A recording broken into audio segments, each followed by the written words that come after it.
ஆனா அதிமுக கூட்டணியில ஓபிஎஸ் நான் சேர மாட்டேன்னு சொல்லியிருக்காரு. தாவேகா பெறுவதற்கான வாய்ப்புகள் இருக்கு. நேற்று அவர்களுக்கு கூட்டம் நடந்த போதும் தாவேகாவுடன் சேர வேண்டும்னு அவங்க ஆதரவாளர்கள் அனைவரும் தகவல் இருக்கு.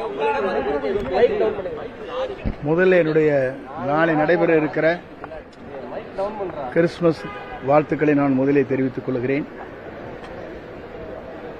ஓபிஎஸ்ஐ பொறுத்தவரை நேற்றைய தினம் நடைபெற்ற நிகழ்ச்சி என்பது அனைத்து மாவட்ட செயலாளர்கள் பெரும்பாலானோர் தங்கள் கருத்துக்களை வெளியிட்டிருக்கிறார்கள். அந்த கருத்தின் அடிப்படையில் 2 நாட்களுக்குள்ளே நல்ல முடிவுகள் மேற்கொள்வதாக இருக்கிறது. எந்த காலகட்டத்திலும் எடப்பாடியுடைய தலைமையில் இருக்கிற அனைத்து இந்திய அண்ணா திராவிட முன்னேற்றக் கழகத்தில் தான் இணைத்துக் கொள்ளப் போவதில்லை, துரோகத்திற்கு என்றைக்கும் இடமளிக்க மாட்டேன் என்று உறுதியளித்திருக்கிறார். ஆகவே விரைவில் நல்ல முடிவுகளை மேற்கொள்வார். காங்கிரஸ் தமிழக வெற்றி கழகத்தில் சேருவதற்கான வாய்ப்பு அதுபோன்ற கருத்துக்கள் இப்போது இல்லை.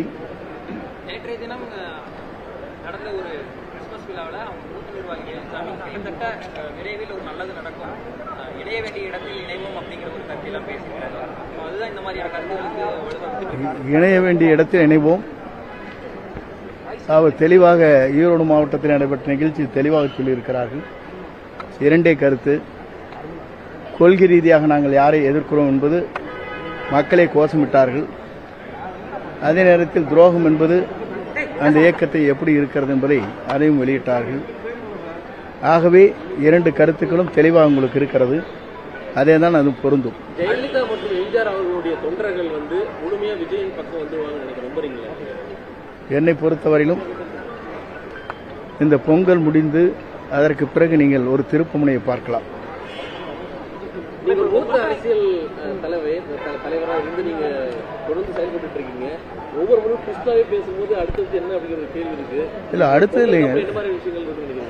பொங்கலுக்கு பிறகு நல்ல முடிவுகள் நீங்கள் கேட்டீர்கள். இந்த கேள்வி அனைத்து இந்திய அண்ணா திராவிட முன்னேற்ற கழகத்தில் சில பேர் வருவார்கள் என்று கேட்டால் வருவார்கள்.